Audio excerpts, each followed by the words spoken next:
aterrorizados. Jesus diz algo neste texto que deixa os seus discípulos com medo.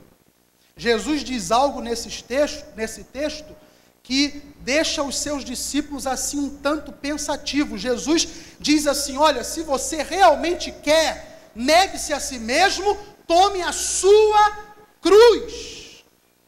E eu vou explicar por que os discípulos ficaram assustados com isso. Sabe por quê? Porque a Bíblia diz que os discípulos sabiam exatamente o significado de cruz. Cruz, naquela circunstância, significava, sabe o quê? Preste bem atenção. Cruz era a crucificação romana, que significava uma morte lenta de propósito. Algumas vítimas permaneciam vivas até serem comidas vivas pelas aves de rapina ou por animais selvagens, e a maioria acabava morrendo de exaustão, desidratação, febre traumática e sufocação. Quando os discípulos ouviram falar de cruz pela primeira vez, que foi nesse texto que eu li, a primeira vez que eles ouviram falar de cruz, os discípulos pensaram assim: olha, vai complicar. Seguir esse homem demanda uma renúncia absurda.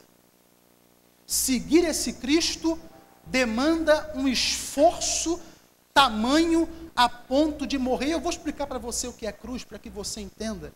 Tem gente que pensa que cruz, tem mulher que pensa que cruz é o seu marido, e tem marido que pensa que cruz é a sua mulher, e tem casais que pensam que cruz são os filhos, e tem pessoas que pensam que cruz é o trabalho, cruz é o patrão, aquele sei lá o quê. Cruz é morar no Brasil, é ser brasileiro, isso é uma cruz. Cruz é enfrentar a fila do SUS. Cruz não tem nada a ver com isso. Cruz, sabe o que significa? Se cruz fosse isso, o ímpio teria uma cruz. Porque o ímpio também acha difícil ser casado, acha difícil ter filhos, acha difícil ser subordinado a um patrão, acha difícil enfrentar a fila do SUS, mas, no entanto, essa coisa de cruz não é para ímpio, é para crente. Cruz significa viver tudo isso sem pecar.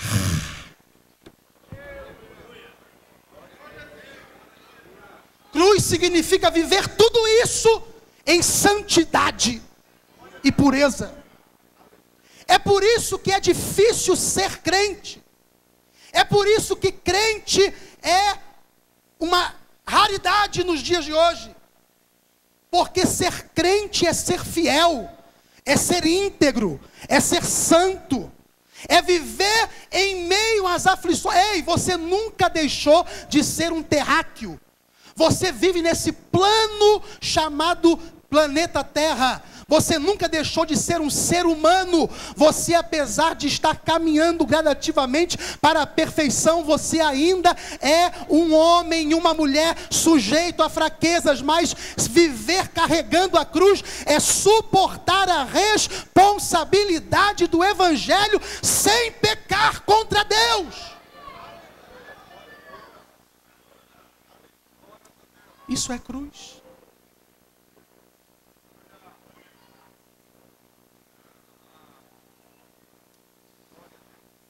Desenvolvei a vossa salvação.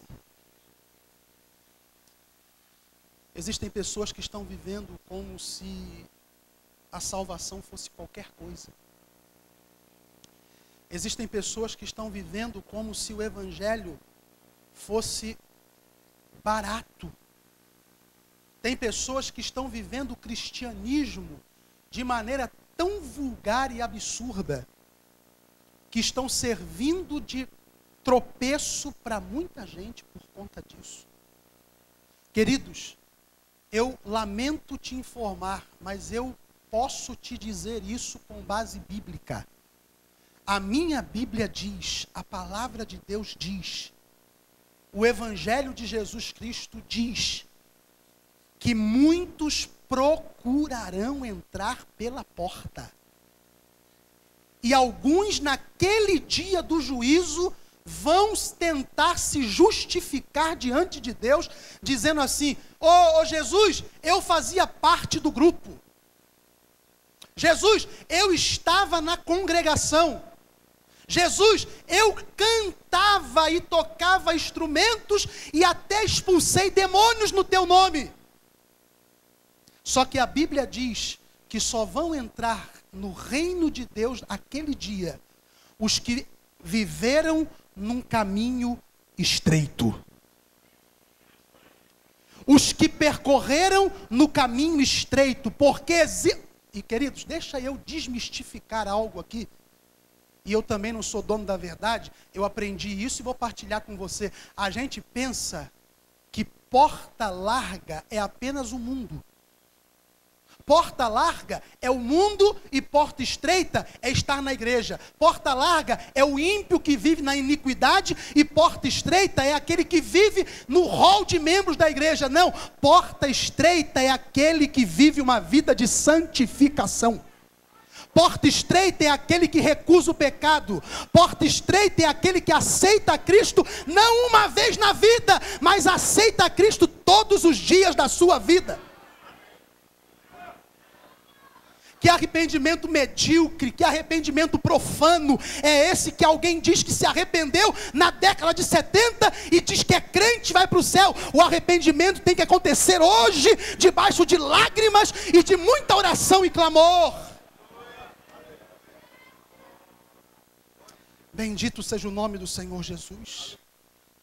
Se nós não nos arrependermos hoje, o arrependimento, segundo João, segundo Jesus, é o fruto que nós damos. O arrependimento, segundo a Bíblia, é o nosso agir, o nosso proceder em santificação, porque arrependimento não consiste apenas em emoção. Arrependimento não consiste apenas no âmbito intelectual. Eu sei que eu estou errado, eu sei que eu preciso mudar. Se sabe, aconteceu alguma coisa na sua vida? Há um remorso por isso? Há uma tristeza por isso? Há tristeza? Então agora o último estágio do arrependimento: conversão. Mudança de comportamento, mudança de hábito, mudança de conduta, mudança na fala, no proceder, no agir, no falar. Isso é desenvolver a salvação. Bendito seja o nome do Senhor.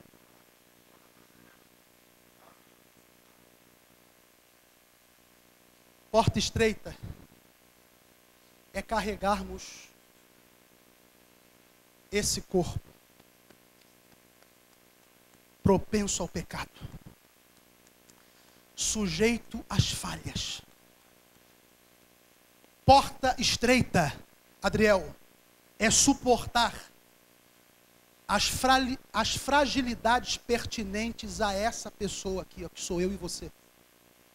Porta estreita é você conviver com desejos que são mais intrínsecos do que você imagina. Você não os deseja, mas eles aparecem sem você os desejar.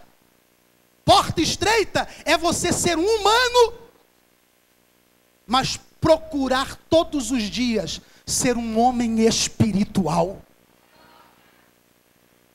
Aonde estão aqueles que estão vivendo o caminho apertado do Evangelho?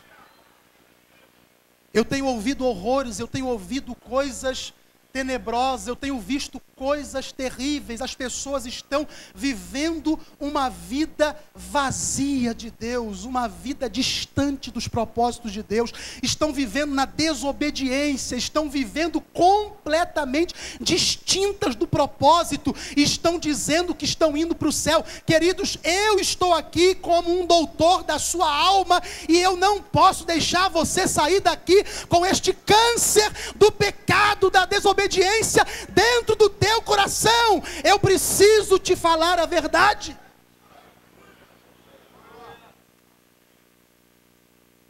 Nós precisamos. A palavra de Deus é martelo que esmiuça a penha. Se houver confronto através da palavra de Deus, a parte mais flexível somos nós. Nós vamos nos moldar a ela.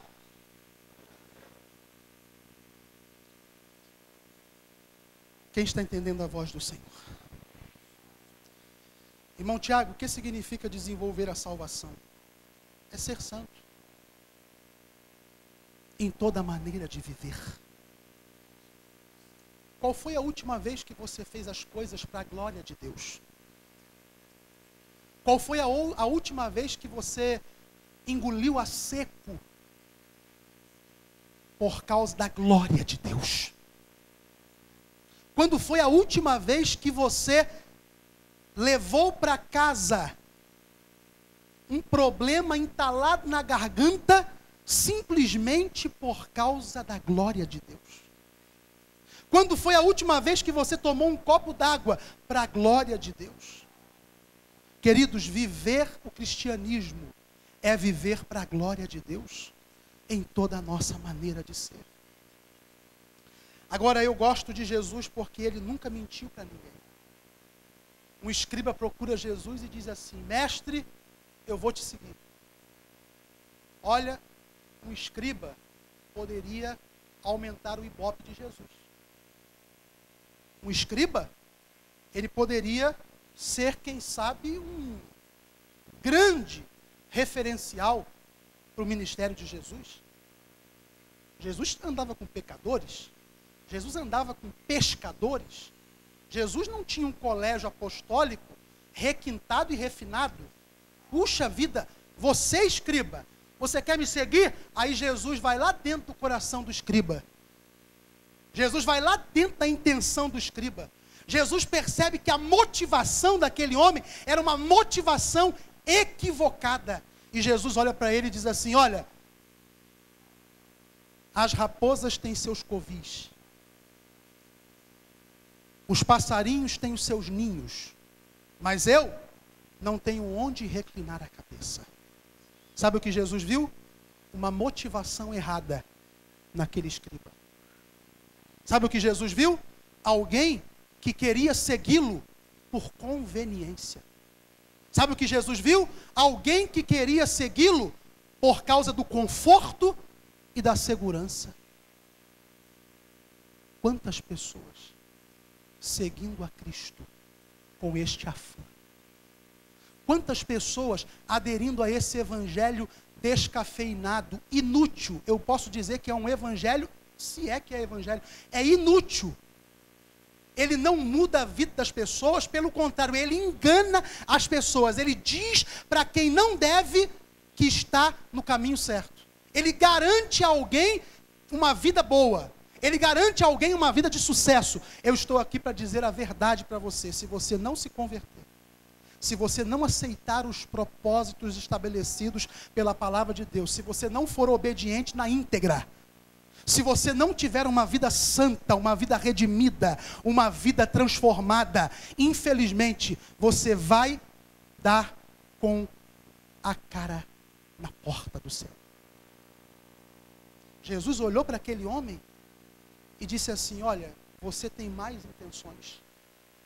Você está mais interessado em obter, em galgar, em possuir, em adquirir alguma coisa para si, do que em contribuir para o meu reino, que não é um reino físico. As pessoas procuravam Jesus porque viam Jesus operar milagres e pensavam assim: operando milagres, tem poder. Tem poder, pode ser um grande político, pode nos ajudar no montinho contra o Império Romano. Tem poder, é uma pessoa que nós temos que nos aliar, porque pode ser um futuro rei, e eu quero estar no meio dos seus súditos. Só que Jesus olhou para ele e falou assim: ó, sorte da ganância, pensamento muito distante do meu propósito, você não pode me seguir. O que eu quero dizer para você? Você quer seguir Jesus? Pegue a sua cruz, vá morrendo aos pouquinhos, vá queimando esse desejo desenfreado que há dentro do seu coração de pecar, que não é só peculiar seu, não, é de todos os seres humanos, nós todos somos assim. Vá queimando isso, vá botando isso em oração todos os dias, desenvolva esta salvação, desenvolva este dom que Deus te deu, porque se você continuar de maneira progressiva, trabalhando com este propósito, você vai encontrar o céu. Bendito seja o nome do Senhor Jesus. Aleluia.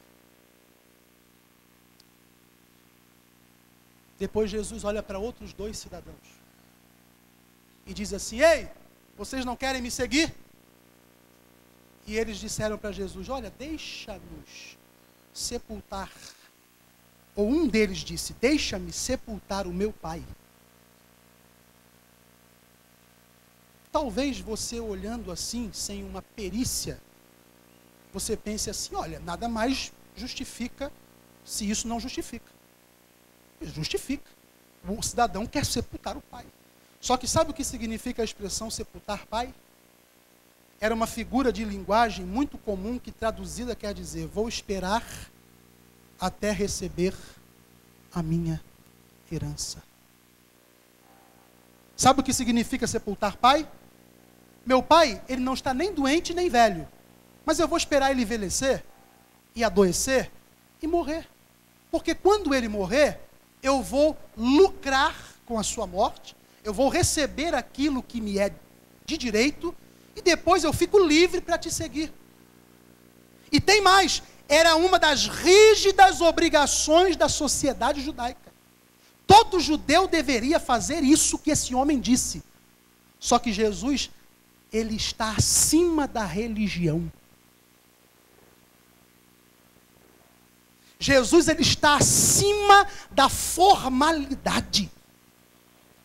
Jesus olhou para aquele homem e disse assim: olha, deixa os mortos sepultar os seus mortos.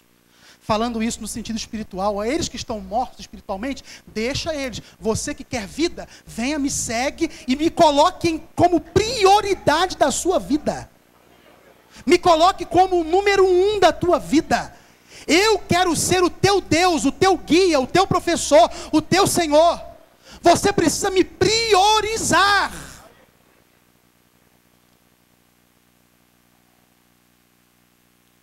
Queridos, este homem tinha o álibi perfeito. Era uma das mais rígidas obrigações da sociedade judaica. Você que me assiste através da RCR TV, eu vou falar diretamente com você. Você que por conta de uma tradição familiar, você que por conta da sua religião de herança, não quer seguir a Cristo. Você já foi tocado pelo Evangelho diversas vezes. A palavra de Deus já falou contigo inúmeras vezes. Através do programa Manhã de Fé, através dos programas da RCR TV, através dos cultos aqui no templo da Assembleia de Deus, Deus tem falado com você, mas por conta de você ter que sacrificar a religião dos pais, você não aceita a Cristo Jesus. Deus te chama hoje e te orienta: prioriza a minha vida na tua vida. Em nome de Jesus. E agora eu vou me dirigir a todos os santos que estão aqui esta noite. Nenhum formalismo, nenhuma liturgia, nenhuma religião pode substituir uma vida prática de devoção, de amor, de súplica, de intercessão, de compromisso com Deus, de fidelidade, de enchimento do Espírito. Porque se nós vivermos apenas a religião, ela mata. A palavra de Deus diz que a lei mata. A religião aponta o pecado, mas não nos dá a salvação. Quem nos dá a salvação é Cristo Jesus. Aleluia. Pastor José, com todo respeito, nós vivemos um período em que nós estamos mantendo as aparências a qualquer custo. Há uma moralidade visível por conveniência. Há uma moralidade visível por conveniência, em ambientes públicos, em momentos sacros, em reuniões formais e litúrgicas. Por isso Jesus orientou aos seus discípulos, quando for orar, entra no teu quarto. Entra no teu quarto em secreto e ora ao teu Pai em secreto, porque você precisa ser crente é quando ninguém está te vendo.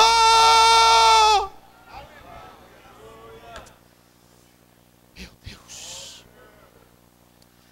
Você precisa ser crente é quando as pessoas estão distantes de você.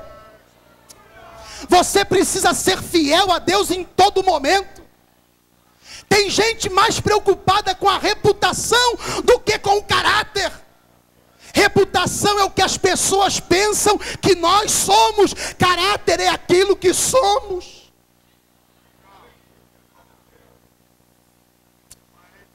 Oh, Espírito de Deus.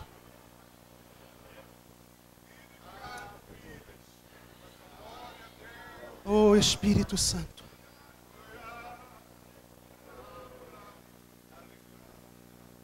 Amados, conhecimento intelectual a respeito de Deus não é suficiente. Não é o quanto você sabe, Sabrina. Não é o quanto nós conhecemos, é o quanto praticamos o que sabemos. Quanto conhecimento, nós estamos vivendo na era do conhecimento. As pessoas têm acesso aos conteúdos teológicos através da internet. Se não quiser sair de casa, fica por dentro do caráter, da índole, da proposta, da vontade de Deus. Fica sabendo de tudo, mas não é o quanto sabemos, é o que fazemos com o conhecimento que temos.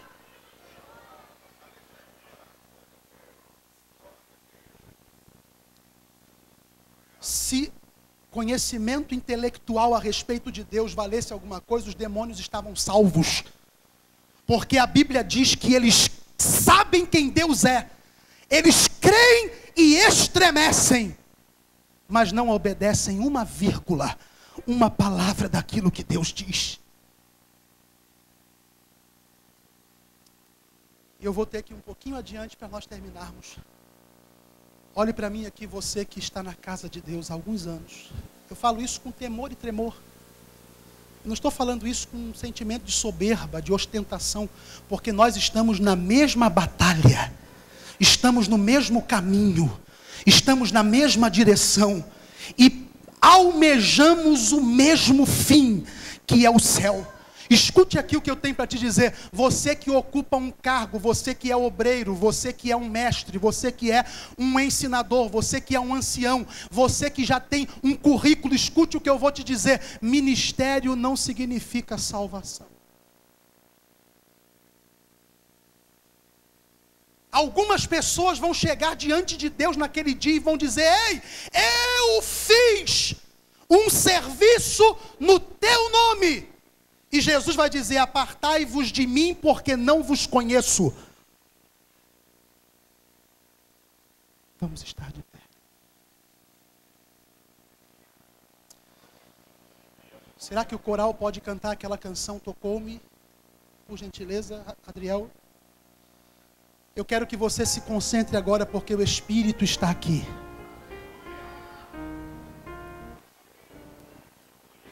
Há uma unção regeneradora do Espírito Santo aqui entre nós. Esta palavra não é para matar você. Escuta o que eu vou dizer. A Bíblia diz que Adonias, filho de Davi, levantou um complô contra seu pai, e o seu pai sabia daquilo e não o contrariava. A Bíblia diz isso. Sabe o que significa contrariar no original? Esculpir, formar, forjar. Sabe por quê? As pessoas estão morrendo à nossa volta deformados. Estão morrendo à nossa volta, pecando e por causa do pecado sujeitos à morte espiritual, e nós não estamos fazendo nada. Sabe por quê? Porque nós estamos deixando de contrariar. A palavra verdadeira, genuína e eficaz é aquela que esculpe, que forma, que transforma. E não há transformação e não há mudança se não houver confronto. Fique à vontade. O Espírito Santo está aqui. Oh, Espírito de Deus. Fecha os teus olhos neste momento. Há uma unção do Espírito aqui sobre nós.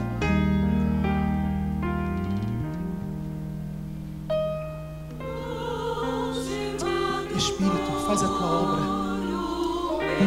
A minha parte eu fiz como do Senhor me foi outorgada. Ai, canarabaço.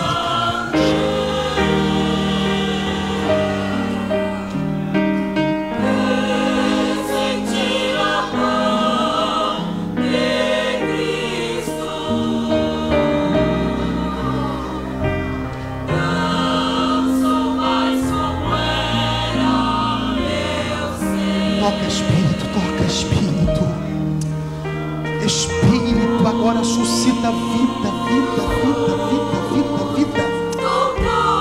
Espíritos, teus filhos estão querendo desenvolver a salvação. Ai, que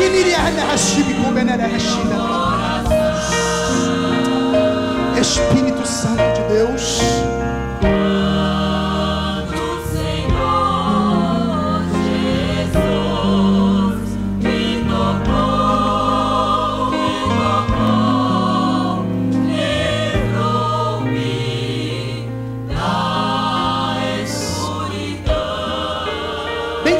Bem suave enquanto eu converso com alguém que está aqui entre nós esta noite.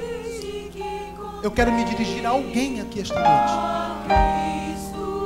que gostaria de aceitar a Cristo nos parâmetros da sua palavra verdadeira e fiel. Eu estou me dirigindo a alguém que foi tocado por esta palavra, que ainda não conheceu a Cristo, que ainda não desfrutou de viver uma vida cristã verdadeira e autêntica. Eu quero que você levante uma das suas mãos.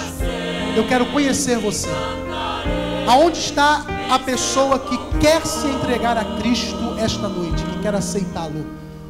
Aonde está você? Se há entre nós alguém que ainda não fez isso, que ainda não começou a desenvolver a sua salvação, se porventura há alguém perto de você, pergunte a esta pessoa se ela quer hoje se render a Cristo e começar a desenvolver a salvação na sua vida. Existe alguém? Existe alguém? Se você está entre nós, levante a sua mão. Levante a sua mão se você está entre nós. Não há ninguém? Não há ninguém? Amém. Eu quero convidar você. Continue cantando. Eu quero convidar você que quer ter um renovo de Deus na sua vida, que quer começar de novo uma vida nova, transformada, abençoada. Se você foi tocado com esta palavra, tome essa iniciativa agora em nome de Jesus. De paz Ele encheu meu coração. Oh, aleluia. Se você quer fazer isso, saia do seu lugar e venha diante do altar do Senhor. Irmão Maicon, abraça esse servo de Deus. Irmão Alexandre, abraça o Kia que está aí, ó. Por gentileza. Isso. Se você perceber alguém vindo ao altar, abrace-o, por favor. Seja um suporte, seja um amigo. O Espírito está aqui para edificar a sua igreja. O Espírito está aqui na palavra, edificando, fortalecendo. Está te dando força, está te nutrindo com esta palavra fiel e verdadeira, não minha, a palavra santa, a palavra inspirada por Deus. Deus está aqui edificando a sua fé, renovando a tua vida com Deus. Oh Espírito, se existe mais alguém entre nós que quer ser edificado, renovado, transformado, saia do seu lugar e venha, não relute, venha diante do altar do Senhor. Almas para Cristo, os dois, Ele já é. Como é que é o nome dele, Mário? Maurício. Que bênção, Maurício. Deus está hoje operando na sua vida a obra da regeneração. Você começa a partir de hoje a desenvolver esta salvação que eu preguei aqui. E eu espero naquele grande dia do triunfo me encontrar com você, para poder me alegrar e dizer: obrigado, Espírito Santo de Deus, por me fazer um participante desta obra tão excelente.